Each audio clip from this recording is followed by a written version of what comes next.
xaaladda dhalinyarada waxaa ku jirta dabcan magaalo karantiilaysan qof ku jiro xaalad ma ku jiro oo tii ugu fiicneed ah laakiin way caafimaad qabaan wadamada dadka soo daabuleeyay hadda horena ooga hadla haddana waa idiin sheega wadamada maxaan lahaa Soomaaliya kala la midka ah in dadka loo soo qaado ma ayaga ma soo qaadin waxaan rabnaa inaan fahamno caqabada ugu weyn oo jirta dadka inay ogaadaan caqabada waxa waaye meesha cudurka ka dilaacay epicenterka Wuhan oo kale haddii dad laga soo daabuleynayo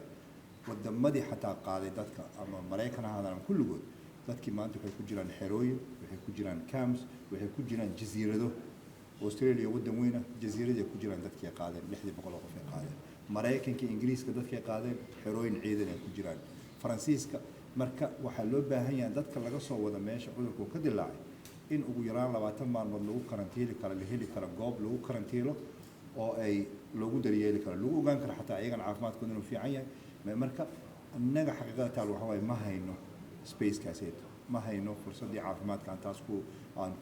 ku qaban lahayn marka marna ma hayn dhalinyarada la daryeeli way laakiin tanna macnaheed ma inaan ka gaabino oo aan dhahno ma la soo wadaa marka hadaan heli karno sida wadamada aad tilmaanto kale oo helay dalal kale ka caawiyo waqtigaas karantiilka in loo qaado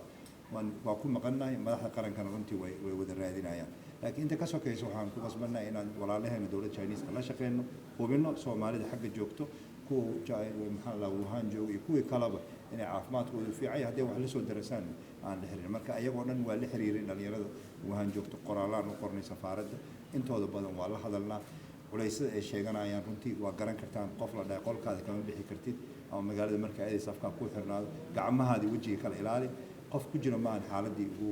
maxaa lahaa geedka ugu fiicneed marka aan u duceynaa ayaga laftirkooda in Ilaahay waqtigan ay adag u ka saaro annaga waa garab taaganahay idin kale waxaan rabnaa inaad saas u gudbisaan runta xaqiiqada taalo ay sahayn in laga gaabiyay mid ku aadan maxaa la in la tixgelin waay laakiin caqabadahan aad wada taaban kartaan u jeedaan ayaan haysta mid kale inaan la xuso fiican waxa waaye dalalka dariska nala oo dhan طبعا وايغون عقبدهنا la kulmin dalahaan inta la kulanay sanadii la soo dhaaf oo isbitaalaad uu xili karo kulligood waa ka gaabiyeen arinta because karantiilka in la maxaa la karantiilay dad cudurada hore loo aqoon la baaro xirfado gooni u baahan yahay tusaale ahaan waa inaan upgrade gareynaa isbitaalaadkeena waa inay protection alaabaha la isku daboolo inaan heli karnaa wasaaradda caafimaadka dadaal ay ku jirtaa saad ka warqabtaan meelaha elboorada laga soo galo dalka oo dhan waxa la dhigay maaragtay hab lagu baaro ilaahay nooma keen cudurkan laakiin iska caabintiisa mid adag way marka maadaama World Health Organization iyo dawladda China ay dhamaantooda ay nagula taliyeen dalalka oo dhan kula taliyeen haddii Wuhan dad laga soo waday inay lagu xareeyo goob lagu baari karo taas baa culays naga saaran tahay marka inay idinkan ogaataan ayagana ogaadaan ayagana xaaladda ay ku jiraan waa ka warqabnaa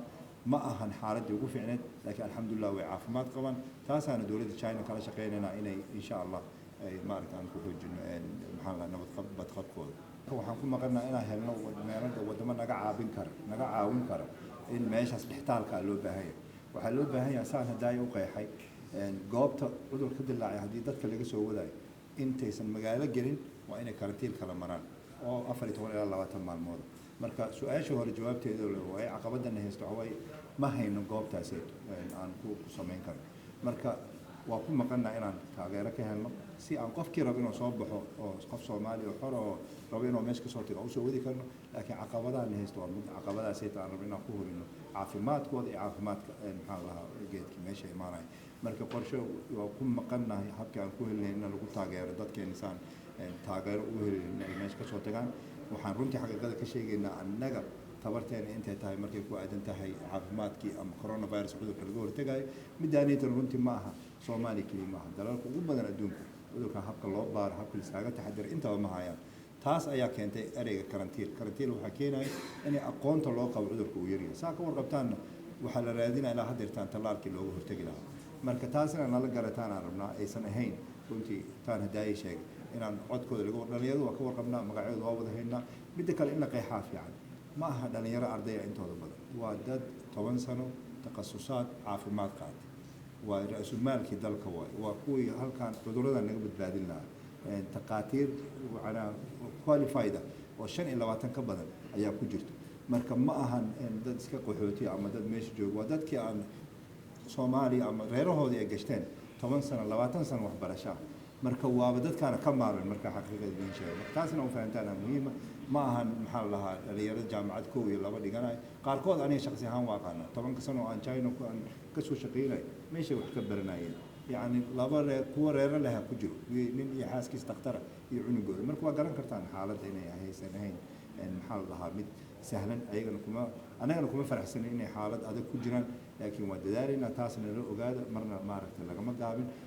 مدة جعلنا ميديا حقي سنة كل جسام وعواي إن عقبتنا هي استلفت الكود عادنا لفهمتها هي سنتين أما السياسة أما أيضا حلو قموي لكن عقبات الجريئين إذا عدنا وبارك كرتان دولتها أفريقيا نعلم يتكون إنه هو يستعتاس وكل جود ما هي سبتال كلنا هي سلاك عاد عذر كان أبارة سنة تقانيد كورونا فيروس يهرب كعادي محوقة لساري كرنا أنا تقترميه لكن تقاتير رمتي معنين كرت إن مثلا سلوك لسار الأمريكا وإن كارياش تقاتير تلوتها وبرا وإن سبتالات تلوتها وبرا وإن قلب كيلو هيستا مركز رمتي علايس كنا هيستا إن ووهان أنت بدل لقصة وده هالمر مجالده لكيان وتاس أنا صعد مركز حال كاس ما كنا قلنا لكن أنت تاس لقيه هلا هنا وصار دولة تشاينا سيع توصل كاجو ورقبنا هنا عافمات كود وقالنا ما لها كلا لكرنتي القارقود ضدك وكسوتي كران أو سيري إن ماشوا عذر قبل الله من معهن وصومالي كسر دور تواجران يكوا عن كسر دور لكن ماشي كرنتي كجرو ولور كجرو وماشي هسيت ووهان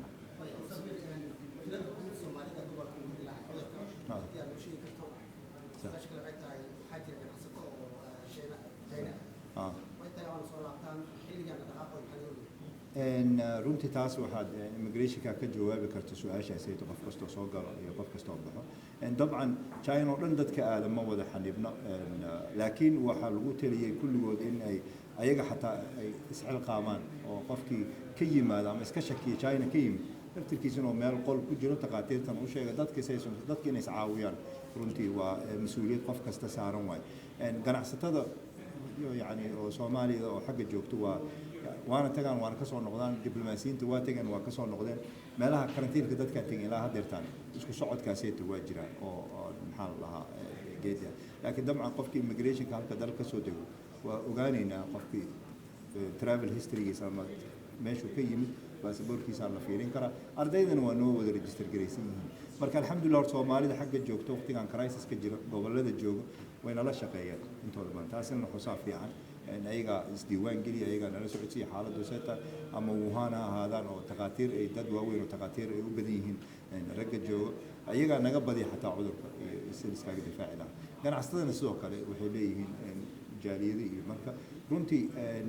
meeshaas fog la joogo dadka wada shaqeyntoodana ma adka midda oo ku saabsan dadka soo galay habkii loo dhaqmi lahaa waxaan qabaa su-aashaas immigration-ka runtii iyaga xoogaaro tirada Wuhan hadda joogto waa 42